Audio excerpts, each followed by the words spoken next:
Hermanos, como dijo alguien, parece que fue ayer cuando comenzamos nuestro estudio del Evangelio de Juan. Sin embargo, ya ha pasado algo de tiempo y ahora nos encontramos en ese capítulo 10, de modo que nos acercamos a la mitad de este Evangelio, pero en la historia de Jesús estamos a solo 3 meses del final, porque la segunda mitad del Evangelio de Juan está dedicada a eventos que tienen lugar en su mayoría con la última semana de su vida. Así pues, aunque cronológicamente, según el relato de Juan, nos encontramos a mitad de la historia, en la realidad de la vida de Cristo estamos a unos meses del final. Y el capítulo 10 es la visión final que Juan ofrece del ministerio público de Jesús. Entonces les pido el favor que abran sus Biblias en el 10º capítulo del Evangelio de Juan para que leamos otra porción un poco extensa de los versículos 22 al 42.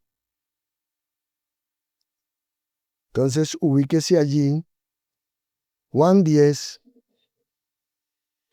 22 al 42.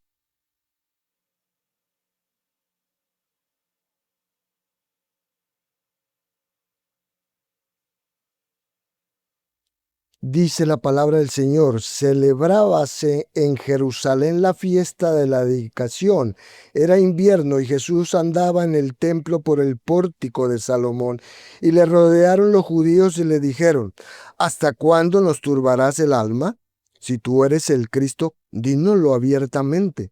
Jesús le respondió: os los he dicho y no creéis. Las obras que yo hago en nombre de mi Padre, ellas dan testimonio de mí, pero vosotros no creéis porque no sois de mis ovejas, como os he dicho. Mis ovejas oyen mi voz y yo las conozco y me siguen, y yo les doy vida eterna y no perecerán jamás, ni nadie las arrebatará de mi mano. Mi Padre que me las dio es mayor que todos y nadie las puede arrebatar de la mano de mi Padre. Yo y el Padre uno somos.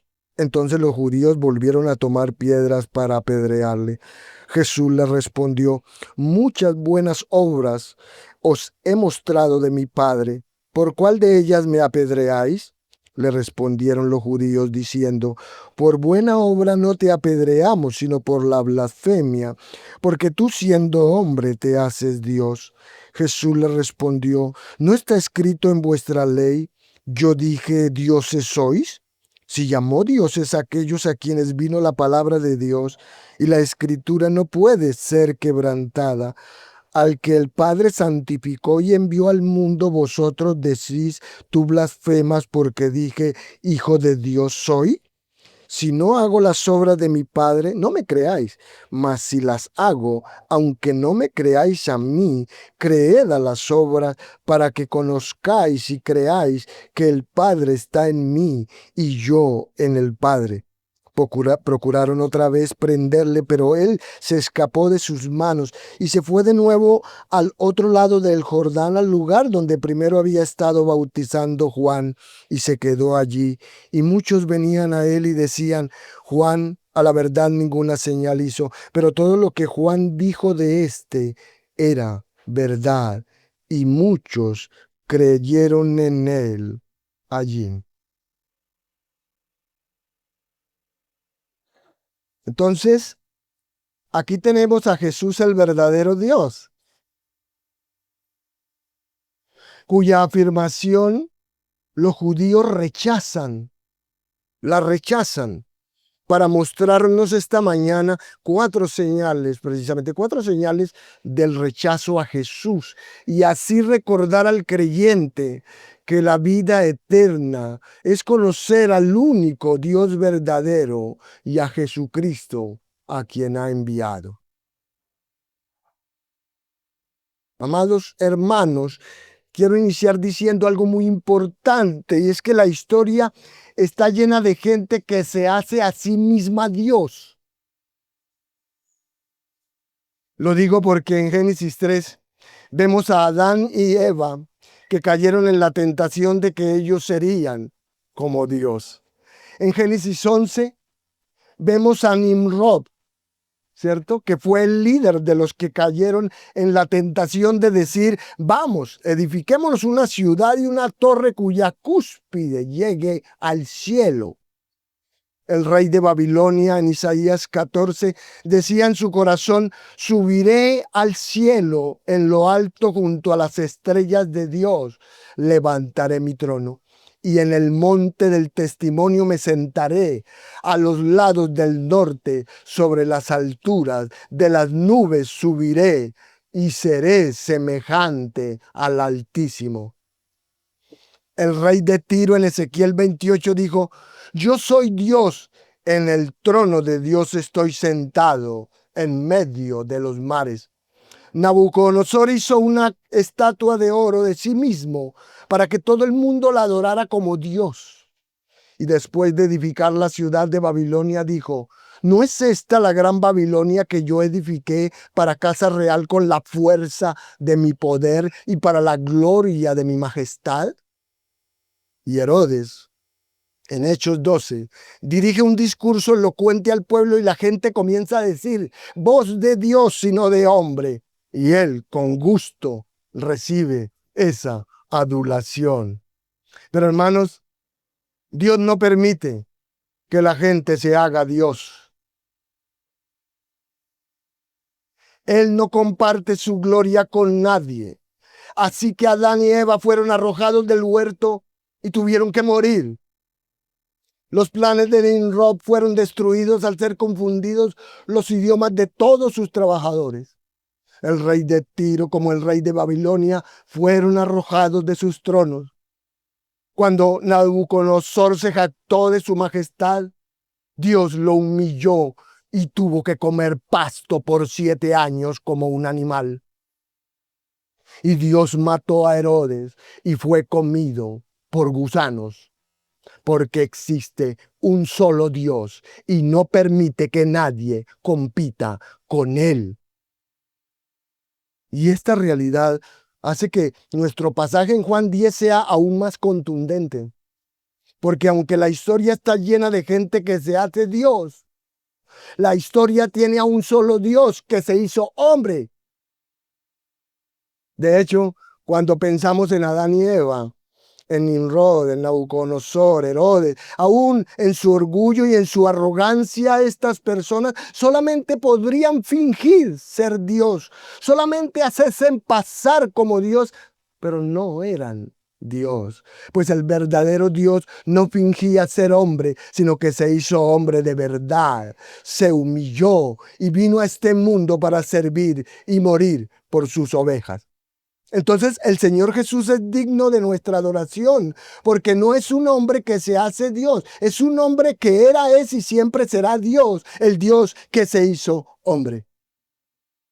Ahora bien, nosotros comenzamos a ver su ministerio mucho antes. Lo hicimos con Juan el Bautista, presentando a Jesús como el Cordero de Dios que quita el pecado del mundo. Empezamos con el inicio del ministerio público, Jesús llamando a sus discípulos, ¿verdad? Vimos los milagros que realizó, que demostraron su divinidad y las palabras en las que afirmó ser Dios, el yo soy.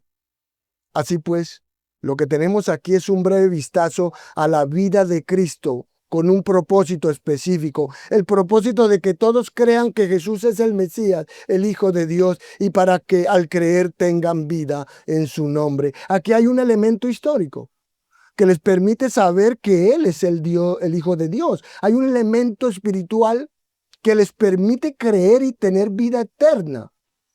Hay suficiente aquí para probar que Jesús es el Mesías, el ungido tan esperado que Dios envió, el Redentor. Hay suficiente aquí para saber que Él es Dios hecho hombre. Hay suficiente aquí para creerlo y al creerlo recibir salvación. Así los primeros 10 capítulos de este evangelio exponen principalmente las afirmaciones de Jesús.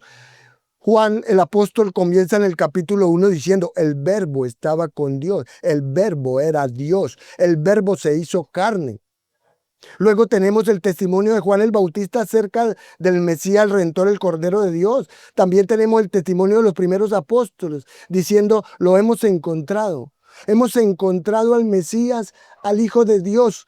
Y como el propósito principal de Juan es declarar la deidad de Jesucristo, por lo tanto en el capítulo 10 encontramos la declaración más clara y explícita de la deidad de Cristo, pues él dice en el versículo 30, yo y el Padre somos uno. Pero la unidad que Jesús afirma aquí no se refiere a la unidad de propósito. No, señor. Ni a la unidad de misión, ni a la unidad de acuerdo teológico. No, la unidad de la que habla es la unidad de naturaleza, la unidad de esencia, la unidad de ser. De modo que los judíos entendieron lo que Jesús decía, por eso buscaban matarlo. Lo querían matar porque él afirmaba tener la misma esencia que Dios, así como un hijo tiene la misma esencia de su padre. Por tanto, esta afirmación de divinidad hizo que la furia de los judíos alcanzara un punto álgido, convirtiéndose en una turba de justicieros que querían arrebatarle la vida. Y para cuando llegamos al final del capítulo 10, por cuarta vez planean matarlo allí mismo y él tendrá que escapar. Esto refleja, hermanos, su deseo constante e implacable de llegar a un punto crítico en el que ante la multitud se sintieran ellos justificados para ejecutarlo allí mismo. Por eso al llegar al capítulo 10 no nos sorprende en absoluto que esto se haya convertido en un tema crucial, pues a ellos no les cabía duda alguna de lo que Jesús afirmaba. Habían llegado a comprender que Jesús afirmaba ser Dios, el gran yo soy, el creador mismo, el único Dios verdadero y eterno, hecho hombre. Y los demás evangelistas lo confirman, ¿cierto? Mateo en el capítulo 1, versículo 23, presenta al niño como ¿qué? Emanuel, que es ¿qué? Dios con nosotros. Marcos 1:1 comienza su relato diciendo, principio del evangelio de Jesucristo, Hijo de Dios. Lucas inicia en el capítulo 1 con la descripción del nacimiento del niño y lo identifica como el santo niño, el Hijo de Dios. Y Juan 1:1 dice que él era Dios. Entonces, escuchen esto. Cualquier identificación de Jesús por parte de quien sea, en cualquier momento que lo haga, que haga esa identificación, que lo haga inferior a Jesús, a Dios, es blasfemia. Amén. Pero los líderes de Israel habían tergiversado el concepto de blasfemia. Convirtieron a Jesús en un blasfemo cuando ellos mismos eran los blasfemos por negar su divinidad. Y lo mismo ocurre con cualquiera que niegue la naturaleza divina de Cristo. Juan lo menciona claramente en su evangelio, pero también lo deja patente en su epístola. ¿Quién es el mentiroso? Sino el que niega que Jesús es el Cristo. Este es el anticristo, el que niega al Padre y al Hijo. Quien niega al Hijo no tiene al Padre. Quien confiesa al Hijo tiene al Padre. O se acepta entonces al Hijo y al Padre como uno solo, o se está maldito porque se es un blasfemo y se es el anticristo. Cualquier concepción de Cristo que sea inferior a Dios es una declaración anticristiana. Ahora, en este punto aquí en Juan 10 la blasfemia está establecida, pero Jesús no es el blasfemo, lo son ellos. Y esta es la escena final del ministerio público de nuestro Señor según Juan. Jesús ha manifestado su divinidad a través de sus palabras y a través de sus obras, día tras día, durante 3 años, en todo Israel. Y sus palabras claramente venían del cielo, ¿cierto? Nadie jamás habló como él. Y sus obras claramente venían del cielo. Pero la nación de Israel, los judíos, liderados por los apóstatas hijos de Satanás, quienes habían ideado y perpetrado una forma perversa de religión, de judaísmo, estaban engendrando hijos del infierno. Y en conjunto, la nación rechaza a Cristo ante todas las evidencias. Y esto, por cierto, fue profetizado, no fue ninguna sorpresa. Porque si volvemos al querido Isaías 53, este comienza proféticamente con la llegada de Cristo. Y mire lo que dice. ¿Quién ha creído a nuestro mensaje? ¿A quién se le ha revelado el brazo del Señor? Entonces era una profecía que no creerían y no lo hicieron. Luego Isaías continúa diciendo, lo miramos, hablando de Jesús, lo miramos y no era nada. era menos que nada. No lo estimamos. Le dimos la espalda. Era despreciable. Toda la nación inducida, por sus líderes, los, lo consideraron un blasfemo. Así el constante rechazo de los líderes y del pueblo se ha documentado en cada capítulo del Evangelio de Juan. De manera que este pasaje marca el final de la presentación que hace Juan del ministerio público de Cristo. Jesús había viajado por más de 3 años a todo lo largo y ancho de Israel, predicando el Evangelio, llamando al arrepentimiento, denunciando la religión falsa e hipócrita, instruyendo a sus discípulos y realizando incontables señales y maravillas para confirmar que Él era el Mesías. Por medio de palabras y de obras, Jesús había demostrado claramente su deidad e igualdad con Dios. Lamentablemente, la nación de Israel, guiada por sus líderes religiosos, rechazó al Mesías, tal como lo predijo el Antiguo Testamento. De ahí que al final de su vida, Jesús tan solo tenía un puñado de seguidores verdaderos, auténticos, ¿cierto? La Biblia menciona 120 allá en Jerusalén y varios cientos más probablemente en Galilea. De manera que en lugar de acogerlo como el rey redentor esperado por largo tiempo, los judíos, por medio de gente malvada, lo mataron clavándolo en la cruz. Pero analicemos el contexto. El relato dice que era el tiempo en que se celebraba en Jerusalén ¿qué? La fiesta de la dedicación. Y quizás usted no haya oído hablar de la fiesta de la dedicación. Si la buscan en el Antiguo Testamento no aparece porque no es una fiesta del Antiguo Testamento. Y en este tiempo ya han transcurrido 2 meses desde la fiesta de los tabernáculos, ¿verdad? Que vimos en los capítulos anteriores, o la fiesta de las cabañas que conmemoraba la peregrinación por el desierto y que se celebraba aproximadamente entre los meses de septiembre y octubre del calendario. Así que 2 meses después llega la fiesta de la dedicación. Esta es la última fiesta anual que celebraban los judíos según nuestro calendario. Tiene otro nombre, por supuesto, es la fiesta de las luces. Y la palabra judía contemporánea para esta festividad es Hanukkah. ¿Y por qué la llamaron fiesta de las luces? Porque la celebraban encendiendo velas y lámparas en todas sus casas como símbolo de su celebración. Y siempre ocurre el 25 de Kislev, según el calendario judío, que corresponde a noviembre o diciembre. Si bien no es una fiesta del Antiguo Testamento, tiene una tradición muy interesante que precede al Nuevo Testamento. Recordemos que entre el Antiguo y el Nuevo Testamento transcurrieron 400 años, a los que nos referimos como el periodo ¿qué? Intertestamentario, en donde el último profeta del Antiguo Testamento guarda silencio. No hay profecía ni revelación hasta que llega ¿quién? Juan el Bautista, y la palabra del Señor llega a Zacarías e Isabel acerca de Juan, y luego tenemos la historia de Cristo. Pero en medio de todo esto hay 400 años que fueron muy difíciles para los judíos, pues ellos eran apóstatas, idólatras, porque rechazaron a Dios y debido a eso sufrieron mucho juicio.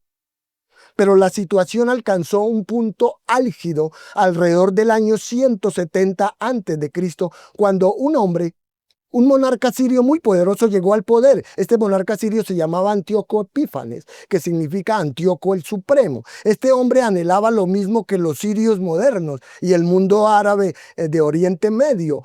Quieren a Israel. Por tanto, fue el primer rey pagano que persiguió a los judíos por su religión. Él era politeísta, creía en múltiples dioses y promulgó una ley que impuso a todos. Esta ley denominada helenización buscaba helenizar a la población y homogenizarla. Los judíos, por su parte, se negaban a aceptar la religión pagana. Así que en el año 170 a.C., Antíoco entró en Jerusalén con un poderoso ejército, conquistó el templo y de inmediato sacrificó un cerdo.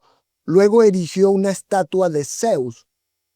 Y ese fue el comienzo de un esfuerzo sistemático para erradicar al judaísmo. Pero la feroz persecución, como era de esperar, incitó a los judíos piadosos a rebelarse y contraatacar. Ellos estaban liderados por un sacerdote llamado Matatías, quien tenía hijos. Uno de ellos se llamaba Judas Macabeo.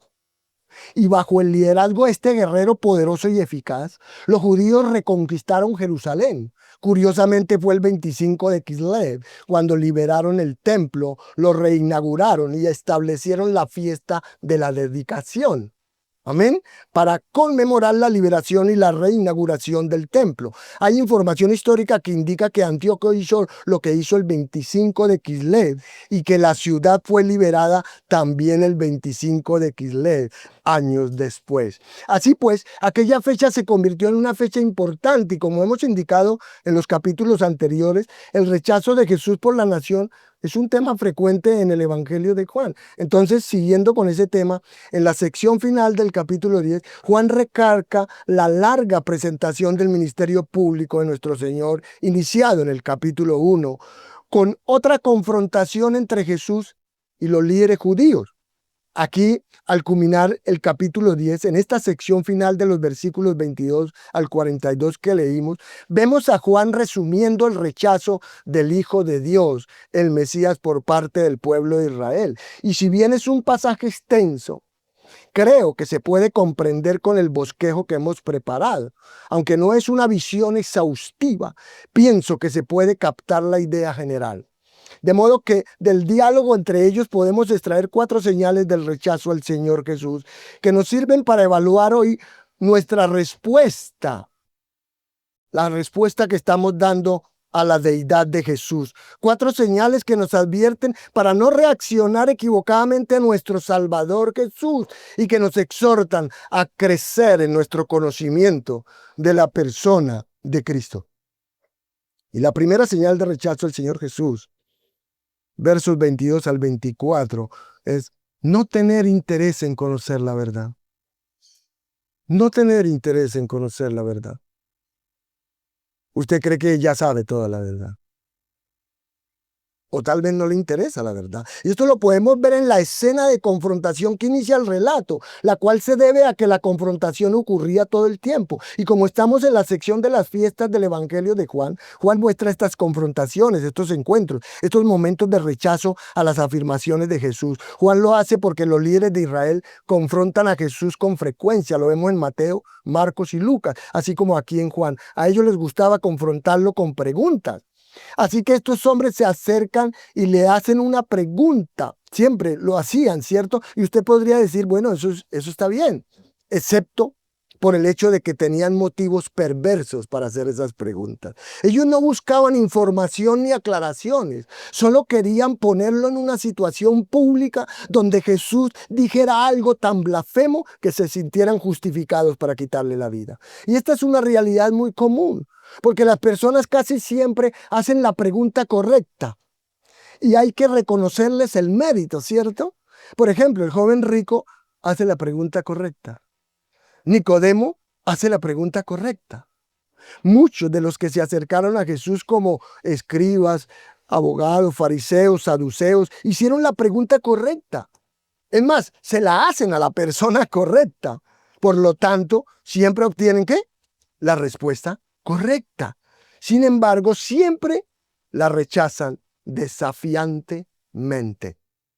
Así que se podría decir que en ese tipo de personas hay una hipocresía en su erudición, en su cultura. No se trata de un esfuerzo noble por aclarar o encontrar la verdad, sino que es en este caso simplemente una trampa que intentan tenderle constantemente para atraparlo. Lo hacen porque los líderes de Israel ven a Jesús como el enemigo más formidable que jamás hayan conocido o imaginado. Y es así, ellos nunca tuvieron un enemigo como él. Además, si recuerdan Juan 8, Jesús les dice a los líderes de Israel y a todos sus seguidores, ustedes son de su padre el diablo y ustedes hacen lo que hace su padre. Ustedes obedecen a su padre. Él es un mentiroso y ustedes son unos mentirosos. Él es un asesino y ustedes son asesinos. Él es un embaucador y ustedes son embaucadores. Y puesto que Jesús es Dios y es pureza absoluta, santidad absoluta, verdad absoluta,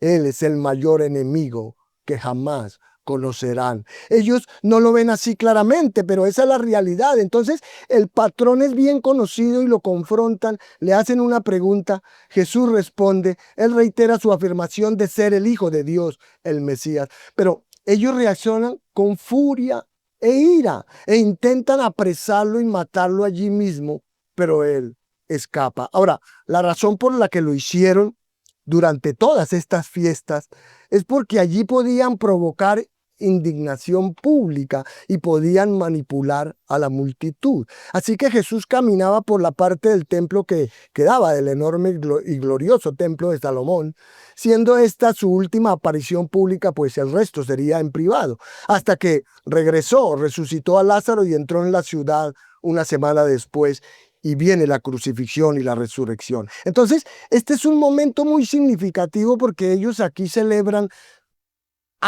celebrando en esta fiesta de la dedicación, celebran a su gran libertador humano, están celebrando a Judas Macabeo mientras asesinan a su Salvador. Y es increíble pensar que esto pudiera ocurrir, ¿verdad? Que como dije, la confrontación comienza con una pregunta, pero saben, es pura hipocresía, porque ellos ya habían intentado matarlo 3 veces. Ellos sabían perfectamente quién decía ser, pero de nuevo, todo esto es una farsa para sonsacarle una declaración blasfema con la que puedan ejercer su violencia. Así que esto es sarcasmo, ¿cierto? Por cierto, él lleva 2 meses desaparecido. Jesús lleva 2 meses que no estuvo por ahí, ya que entre los versículos 21 y 22 transcurren 2 meses. O sea, desde la fiesta anterior hasta esta, se ha pasado de septiembre, octubre a noviembre, diciembre. De manera que basta con que Jesús aparezca para que su odio se encienda. Es como si este odio estuviera tan exacerbado que su sola presencia desencadena la confrontación. ¿Y por qué es tan profundo el odio que después de 2 meses su deseo de matarlo se activa por completo al verlo? ¿Por qué? Bueno, lo es porque afirmó ser Dios, el Hijo de Dios, una y otra vez. Entonces su pregunta es un verdadero fraude. En ella no hay sinceridad, en ella no hay integridad, en ella no hay ningún interés en conocer la verdad sobre Jesús. Y es triste admitirlo, pero mucha gente que asiste a iglesia tiene muy poco interés en saber la verdad, sobre todo en lo que tiene que ver con la verdad de la deidad del Señor Jesucristo, para así adorarle, obedecerle, servirle como solo Él es digno de que se haga. Tal vez les interesa más acerca de su omnipotencia, de su poder, pues buscan constantemente que el Señor lleve a cabo milagros que resulten en la solución de sus problemas, de la provisión para sus necesidades terrenales. Pero, hermanos, no es un interés real en la verdad y en el Señor Jesucristo. Y aquí podemos ver entonces una segunda señal del rechazo al Señor Jesucristo, que es negarse a creer la verdad. Versos 25 al 31. No tienen interés en la verdad, no son sinceros, sino que se niegan a creer la verdad. Y nuevamente ese es el patrón aquí. Ellos hacen una pregunta y el Señor Jesús hace una afirmación, y su afirmación es la divinidad. Pero antes de que la haga explícitamente en el versículo 30, miren el versículo 25. Jesús les responde, ya se los dije y no creen.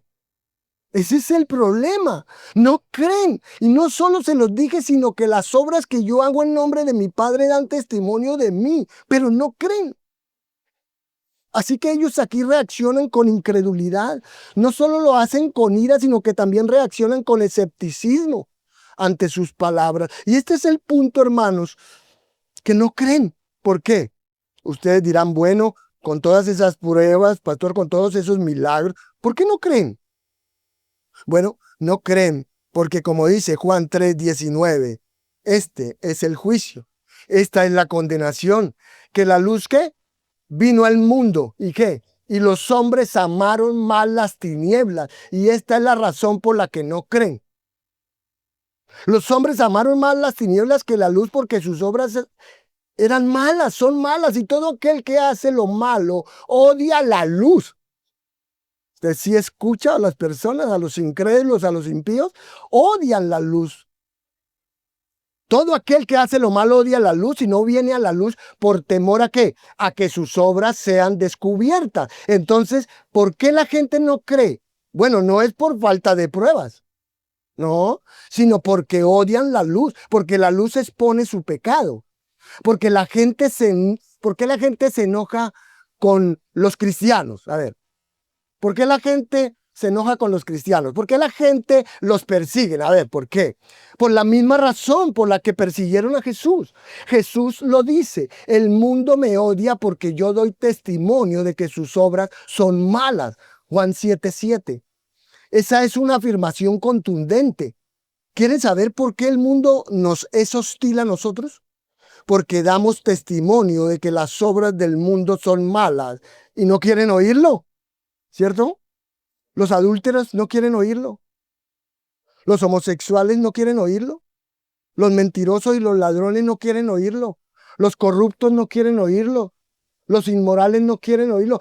¿Por qué? Porque aman las tinieblas, aman sus obras malas, aman su pecado.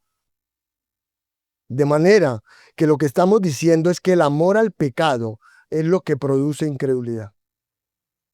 Y usted puede presentar pruebas, pero a menos que el corazón se convierta para odiar el pecado, no habrá fe. No habrá fe. Y estos judíos, como todos, aman el pecado. En cambio, Jesús dijo esto en Juan 7:17. Si alguien quiere hacer la voluntad de Dios, conocerá si la enseñanza es de Dios o si yo hablo por mi propia cuenta. ¿Cuál es la diferencia? Bueno, si usted ama su pecado, usted odiará el evangelio. Así de sencillo. Si usted ama su pecado, usted odiará el evangelio. Pero si usted desea hacer la voluntad de Dios, lo cual significa anhelar justicia, conocerá la verdad y usted la creerá. ¿Eh? Mire, usted puede hablar de apologética, todo lo que quiera. Usted puede hablar de defensa de la fe, todo lo que quiera. Pero le digo esto, la incredulidad es un problema de pecado. Pues la evidencia es clara. La vida de Cristo declaró manifiestamente que Él es Dios hecho hombre y no hay otra explicación. Si las personas no creen en Él y en sus palabras, es porque los hombres aman el pecado, odian la justicia y odian a cualquiera que dé testimonio de su pecado. Ahora bien, ¿por qué en nuestra cultura la gente está tan enojada con el cristianismo? Porque damos testimonio de que sus obras son malas. Sencillo. Y no tenemos otra opción porque hasta que acepten ese testimonio, no correrán a los brazos de Dios. Y si alguien no cree y me odia por lo que yo predico, por lo que yo digo, porque yo digo lo que tiene que oír, porque yo digo lo que debe de oír, es porque simplemente ama las tinieblas. Por tanto, lo único que el verdadero cristianismo no puede hacer es cambiar su mensaje. Lo único que el cristianismo verdadero no puede hacer es acomodar el mensaje para hacerlo más agradable. No, señor. Lo único que el cristianismo no puede hacer es dejar de ser ofensivo. Así somos. Escuche esto. Somos el pueblo más ofensivo del planeta. ¿Sí sabía? Somos el pueblo más ofensivo del planeta, con el mensaje más escandalosamente ofensivo jamás pronunciado.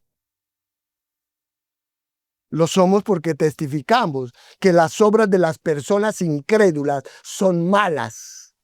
Malas porque testificamos que las personas no creen en la verdad de Dios y de su Cristo. Aman el pecado y la oscuridad y que el juicio los llevará al infierno. El infierno, eso les decimos, ¿verdad?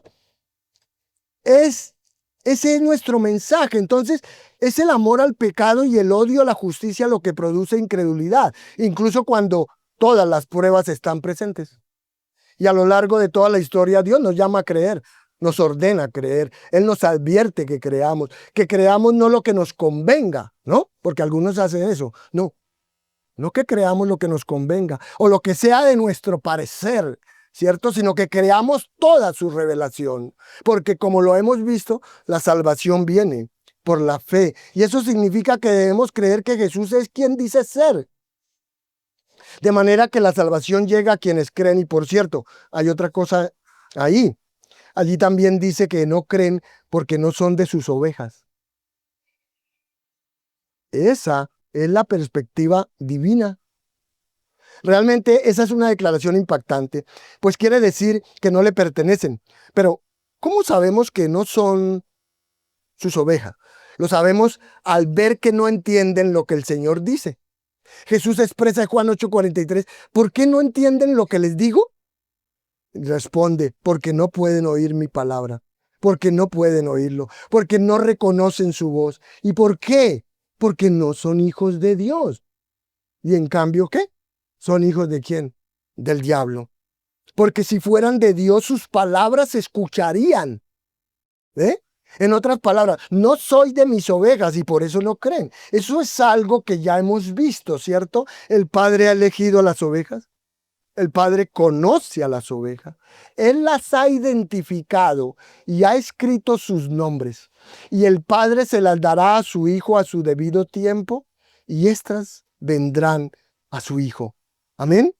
Y como usted ya lo sabe, para ser un hijo de Dios y recibir vida eterna, tiene que ocurrir un milagro sobrenatural y celestial. El cielo tiene que descender y hacerlo posible. Y miren, creo firmemente en la responsabilidad del pecador de arrepentirse y creer, pero también creo plenamente en el propósito soberano de Dios, quien ha elegido a sus ovejas, las conoce y las llama. Ellas lo oyen, acuden, Cristo las recibe, las guarda y las resucita. Pero nadie, algo importante aquí, nadie se pierde en el proceso, porque las verdaderas ovejas, escuche, las verdaderas, hago la aclaración, porque las verdaderas ovejas anhelan oír la voz del maestro. La gente pregunta, ¿se puede perder la salvación? Bueno, no se pierde porque la vida que usted recibió en la salvación no es vida temporal, no es vida pasajera. ¿Cómo se llama? Vida eterna. Y nadie que posea la vida eterna se separará de ella, pues su salvación eterna reside ¿en dónde? En el decreto eterno de Dios, y vivirá para siempre, porque Dios lo eligió para vivir eternamente. Jesús dice, jamás perecerá porque Dios así lo dispuso. Dios dispuso darle una salvación eterna que nace literalmente de una fe que no puede morir y por eso cree.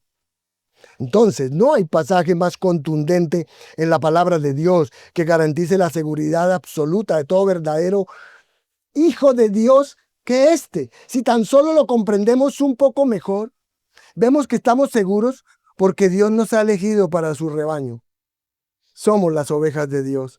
Jesús es nuestro pastor y su deber es recibirnos, cuidarnos, protegernos y alimentarnos. Así que sugerir que Dios, Jesús, no puede cumplir con esto es blasfemar contra el buen pastor y contra el pastor supremo. ¿Que es quién? Dios mismo, ¿verdad? Porque ambos realizan esta labor juntos. Estamos seguros porque seguimos a Jesús sin excepciones y no seguimos a extraños. Pero cuando usted ve a alguien que estuvo cerca un tiempo del Señor en la iglesia y luego desaparece, es como se describe en primera de Juan 2:19 que dice, salieron de entre nosotros porque no eran de los nuestros. Si hubieran sido de los nuestros, habrían permanecido con nosotros, pero salieron de entre nosotros para que se manifestara que nunca fueron de los nuestros. Entonces, estamos seguros porque estamos doblemente sostenidos por la mano del Padre y la mano del Hijo. Y nadie se acerca a su poder. De manera que en su afirmación, Jesús está diciendo, tenemos la misma soberanía. Él está diciendo esto. Jesús está diciendo, tenemos la misma soberanía, tenemos el mismo amor, el mismo poder divino para proteger a las ovejas, porque somos iguales, porque somos uno en esencia. De ahí que el apóstol Pablo en Colosenses dice, cuídense de que nadie los engañe con filosofías y vanas sutilezas, según las tradiciones de los hombres, conforme a los principios elementales del mundo, en lugar de según Cristo. En otras palabras, no se equivoquen acerca de Cristo. Cuidado. No permitan que ningún profesor, escritor, experto o filósofo los confunda. Toda la plenitud de la divinidad habita en él corporalmente. Él es Dios. Esta es la afirmación del cristianismo y por eso cuando habla lo hace con tanta autoridad nuestro Señor. Y en nuestro mundo la gente no quiere oír a nadie hablar con autoridad, ¿cierto? Especialmente no quieren oír al Señor Jesucristo con los propósitos que Él defiende. ¿Por qué tanta hostilidad? Creo que Jesús nos da la clave en Juan 7. Allí se indica que sus hermanos, ninguno de ellos creía en Él. Entonces Jesús les dijo, mi tiempo aún no ha llegado, mas vuestro tiempo siempre está presto, oportuno. No puede el mundo aborreceros a vosotros. ¿Y por qué? ¿Por qué no los puede aborrecer? Porque no eran creyentes. Sencillo. Eran incrédulos. Y lo que Jesús quiere decirle a sus hermanos incrédulos es esto. ¿Ustedes piensan que me odian porque ofrezco el cielo? ¿Ustedes piensan que me odian porque ofrezco la vida eterna? ¿Porque ofrezco la alegría eterna? No, claro que no. Me odian porque doy testimonio del mundo que sus obras son malas. Y ese es el camino directo a la persecución, ¿cierto? Pues no creo que nadie haya sido perseguido jamás en nombre del cristianismo por ofrecer el cielo. No creo eso. No creo que se persiga a la gente por decirles que Jesús los ama y que quiere perdonar sus pecados, que es lo que muchos dicen, ¿cierto? No creo que se persiga a nadie por decir que Dios tiene un propósito para su vida. Pero cuando uno les dice a los pecadores que sus obras son malas y condenatorias, ciertamente usted recibirá persecución. Así pues, podemos estar rechazando a Cristo por no tener ningún interés en la verdad acerca de Él. Y por eso muchos, cuando escuchan esta verdad, reaccionan con molestia, resentimiento, incluso con ira. Pero creer que Jesús es Dios es necesario para la vida eterna. Si no lo cree y no cree en todas sus palabras y demandas, usted lo está rechazando. Entrará en la muerte eterna y en el castigo del tormento eterno en el infierno. Estarán allí porque no creen, porque son culpables. Y son responsables por su incredulidad. Esta es la responsabilidad humana de creer en la salvación. Y ese es el mensaje de este evangelio y es el mensaje del Nuevo Testamento. Ahora llegamos a la tercera señal del rechazo al Señor Jesús. Versos 34 al 38. No procurar reconocer la verdad. Aquí estamos, mis hermanos. Estamos en esa sección de la blasfemia, donde Jesús con su respuesta en el versículo 32 detiene en seco la lluvia de piedras que estos hombres pretendían lanzar. Por tanto, aquí se percibe la majestuosa calma con la que el Señor Jesús permanece impasible y sereno, pues Él los detiene en su violenta acción. Y no es de extrañar, porque de la misma manera que Él evacuó el templo al comienzo de su ministerio, y lo haría también al final, cuando estaba lleno de decenas de miles de personas que huyeron lo más rápido que pudieron, simplemente ante la amenaza que Él representaba. Así que tan solo sus palabras detuvieron la acción. Y por muy violentos que fueran, por muy descontrolada que estuviera su ira, Él los contuvo con sus palabras. Al parecer, en el versículo 36 indica que sus brazos están abajo, ¿cierto? Están abajo porque hablan y dicen, no te apedreamos por ninguna buena obra, sino por blasfemia y porque tú siendo hombre te haces Dios. Entonces una calma absoluta apaciguó la violencia y la doblegó. Y ahí usted puede notar que su declaración es sensata, es razonable, racional. Él les dice que les ha mostrado muchas buenas obras del Padre y les pregunta por cuál de ellas me van a apedrear. De manera que cuando Jesús dice obras del Padre, esa es la frase clave del Padre. Nicodemo dijo en el capítulo 3, nadie puede hacer lo que tú haces si Dios no está con él. Es decir, Nicodemo sabía que aquello no podía ser satánico. Tenía que ser divino. Sabía que era sobrenatural, que tenía que venir de Dios. Esa era la conclusión obvia debido a la perfección moral de Jesús, debido a su impecabilidad, a la magnificencia y la belleza de sus obras. Pues el Señor Jesús no hizo malas obras, ¿cierto? Ni obras perversas, ni ninguna obra de las que vienen del infierno. Y cuando Él habla de buenas obras, se refiere a algo excelente, a algo noble, a algo hermoso.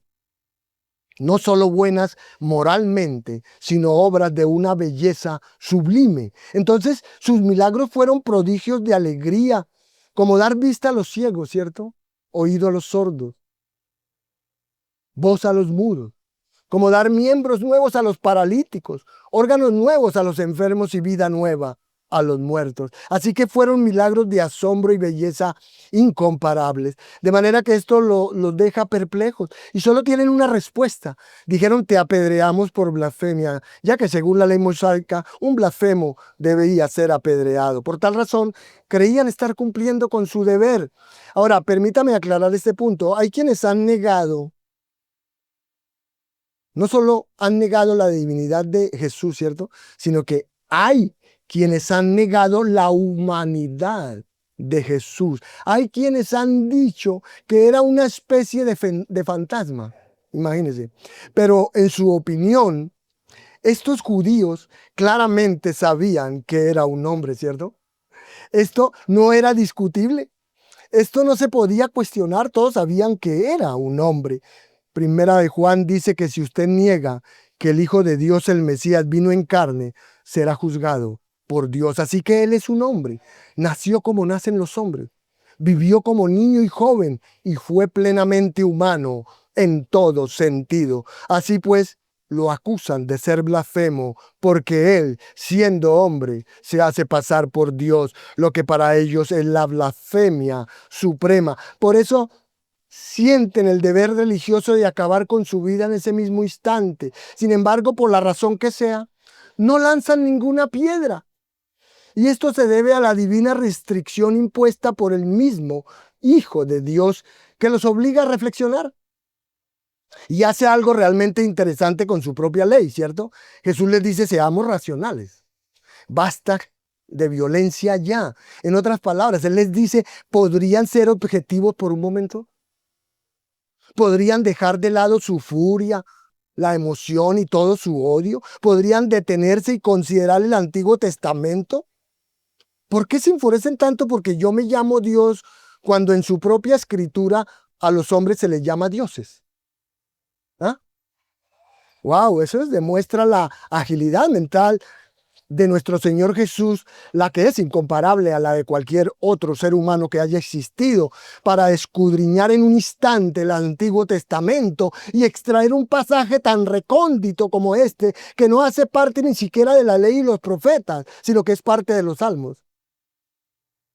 Él cita específicamente el Salmo 82. ¿Y el Salmo 82 es qué? Es un juicio de Dios sobre los gobernantes de Israel, que eran jueces, por juzgar injustamente y favorecer a los impíos. Dicho de otra manera, eran jueces corruptos. Y es a estos a los que el Señor llama dioses con minúscula, hijos del Altísimo. ¿Qué quiere decir? Quiere decir que son los representantes del único Dios verdadero, que son sus agentes en el mundo. Él les ha delegado autoridad y reciben su palabra. Y eso es lo que le dice Jesús en Juan 10. Ahora bien, si a esos jueces corruptos se les podía llamar dioses, si Él los llamó dioses, si Dios mismo en las Escrituras los llamó dioses, si el término dioses pudo aplicarse a gobernantes corruptos, no es descabellado que al incorruptible, al perfecto, al sin pecado, al justo Hijo de Dios se le llame Dios. Así que este es un argumento asombroso. Él recurre directamente al Antiguo Testamento para fundamentar su postura. Jesús les dice que piensen antes de juzgar. Y aunque el pasaje del Salmo 82 no tiene relación con su divinidad, él usa la palabra dioses para establecer una conexión entre lo menor y lo mayor, como solían hacer los rabinos, y como él mismo hizo. De hecho, basa todo su argumento en una sola palabra de un versículo poco conocido de un salmo. Eso se debe a que toda la escritura ¿qué? Es inspirada por Dios. De modo que no se puede tener una visión más elevada de la escritura que la que tiene Jesús. Así que cuando hablamos de la autoridad, de la infalibilidad, la exactitud y la inspiración de las escrituras, uno debería empezar preguntándose qué pensaba Jesús de las escrituras, porque necesitamos conocer su punto de vista. Ese es el punto de vista importante que debemos conocer. Y nuestro Señor, al abordar la afirmación más seria que jamás podría hacer, basa su argumento en una sola palabra pidiendo que hagan un juicio objetivo. Entonces, ¿cómo prueba Jesús que es Dios? Por sus obras. De manera que este es un último llamado a creer. Es un llamado a que crean en las obras para que puedan conocer y comprender. Es decir, que les pide que reconozcan sus obras, que son obras de verdad, obras de Dios, que el único camino a la vida eterna es creer en Él, es creer que Él es Dios hecho hombre. Por tanto, es una última y generosa invitación. Es como si les dijera, ustedes pueden llamarme blasfemo por mis palabras, pero no pueden llamarme blasfemo si consideran y reconocen mis obras, pues todas provienen del Padre para honrar al Padre. Y la idea de que hago lo que hago por el poder del infierno es simplemente una revelación de la corrupción de sus propios corazones. Entonces, la apelación del Señor al Antiguo Testamento fue un reto a los líderes judíos para que abandonaran sus conclusiones sesgadas sobre Él y consideraran la evidencia objetiva. Pues como ya lo había hecho muchas otras veces, con una paciencia irritante, el Señor apeló a sus obras para probar su unión indivisible con el Padre. Pero de modo increíble, los líderes religiosos de Israel eran tan ciegos espiritualmente que no podían reconocer las buenas obras de Dios.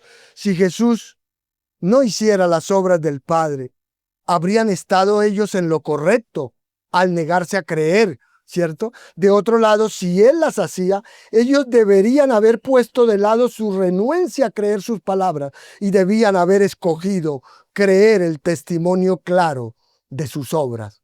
Como supuestos hombres de Dios, deberían haber estado dispuestos a seguir la evidencia a su conclusión lógica, lo que nos lleva a las consecuencias, que es la escena final en este relato, en la que observamos la última señal del rechazo de Jesús, y es decidir ignorar la verdad. 39 al 42. Dice en esta parte que intentaron prenderlo de nuevo, pero él se le escapó. Como ve, en este punto no importaba lo que Jesús dijera, ni las súplicas que hiciera, ni cuán misericordioso, bondadoso y compasivo fuera, porque ellos estaban aferrados a su incredulidad y clamaron por su sangre hasta ver a los romanos clavarlo en una cruz. Así que tuvieron la misma reacción que en el versículo 31. Esta vez intentaron prenderlo de nuevo por la misma razón, para apedrearlo hasta la muerte, pero él desapareció. Ellos intentarían lo mismo con el apóstol Pablo, ¿cierto? Allá en Hechos 21 y en el mismo lugar, en el mismo templo. Pero aquí dice que no fue posible. ¿Por qué? Porque aún no había llegado, ¿qué? Su hora. Lo hice en el capítulo 7, lo hice también en el capítulo 8. No iban a poder arrestarlo hasta dentro de 3 meses, cuando el momento de Dios fuera perfecto en la última Pascua. Así pues, la primera consecuencia es que los que rechazan a Jesús, rechazan la verdad y se reafirman en su condenatoria incredulidad. Lo hacen porque deciden ignorar la verdad, que es evidente para todo el mundo. Como era previsible, El reto del Señor a estos oponentes cayó en oídos sordos. En lugar de considerar la evidencia, los líderes judíos respondieron como ya lo habían hecho. Así el ministerio público de Jesús concluyó con un último rechazo de los mismos líderes que debieran haberlos saludado como Mesías. El rechazo de ellos previó el rechazo final unos meses después, cuando el pueblo, bajo la influencia de tales líderes, gritó: fuera, fuera, crucifícale. Aún hoy hay muchos que, como la nación judía hostil, permiten que sus ideas preconcebidas sobre la religión y su amor por el pecado permite que les ciegue a la verdad salvadora de Jesucristo. No obstante, quienes se acercan a Él en arrepentimiento y fe llegarán a la verdad de quién es Él. A ellos se les dará la potestad de ser hechos hijos de Dios. Por tanto, aquí también hay un final maravilloso, ¿cierto? No solo hay quienes lo rechazan, sino también quienes lo reciben. Dice allí que Él se fue por un tiempo. ¿A dónde fue? Fue al otro lado del Jordán, al lugar donde Juan bautizaba por primera vez. Así pues, donde Juan comenzó su ministerio, fue donde Jesús terminó el suyo, con aquellos que recibieron su testimonio. Así que regresó allí y permaneció hasta el capítulo 11, cuando vuelve durante la Pascua para entrar en Jerusalén y morir. Eso es todo. Esa es la revelación final pública. Jesús permaneció allí con sus discípulos y con los creyentes reunidos hasta que llegó el momento de regresar a Jerusalén. La pregunta crucial aquí es obvia. ¿Cree? ¿Cree? ¿En verdad? ¿Cree? ¿Cree que las obras de Jesús son sobrenaturales? Eso no se discute. Y si son sobrenaturales, tuvieron que venir del cielo. Y entonces, Él tuvo que ser Dios. Y si es Dios, entonces debe creer que es quien afirmó ser. Es una blasfemia negarlo, rechazarlo, porque eso lo excluye para siempre de la vida eterna. Y la consecuencia para usted será la misma que tuvo este rechazo judío, esa hostilidad judía hacia el Señor Jesucristo, que incluso persiste hoy en día entre el pueblo de Israel. Hay un libro estremecedor titulado Tierras de Sangre. Es un libro de historia, un libro profundo que narra la crónica de la masacre de 14 millones de personas judías en las tierras de sangre entre Stalin y Hitler. Así que el sufrimiento de este pueblo es inimaginable, incomprensible. ¿Y su tragedia radica en qué? Radica en que conocían la verdad sobre el Dios verdadero y viviente, el único Dios, el Dios creador, el Dios de Abraham, de Isaac y de Jacob, el Dios de Moisés, de Abraham y David. Conocían a ese Dios, pero cuando Él envió a su Salvador para redimirlos, lo rechazaron y continúan haciéndolo hoy. Pero no solo ellos, también lo hacen la gran mayoría de personas de otras naciones. No obstante, a lo largo de toda esta historia de rechazo nacional, por supuesto, queda un remanente de judíos que creen. Y todos ellos son uno en Cristo, con todos los gentiles que creen, que nos dicen, como lo dicen las Escrituras. De modo que si usted busca la verdad con sinceridad, si usted cree esa verdad, si procura reconocer esa verdad y no ignora esa verdad, usted puede estar seguro de que no está rechazando al Señor Jesús y ha recibido la salvación. Pues usted recibe perdón de los pecados. Usted recibe un lugar en la familia de Dios. Usted recibe el don del Espíritu Santo. Usted recibe la promesa de gloria celestial, dicha eterna y gozo eterno recibe. Y todo eso comienza con creer en Jesús como el Hijo de Dios. Ese es el Evangelio. Ese es el mensaje cristiano y proviene de las Escrituras. Y las Escrituras siempre dicen la verdad. Amén.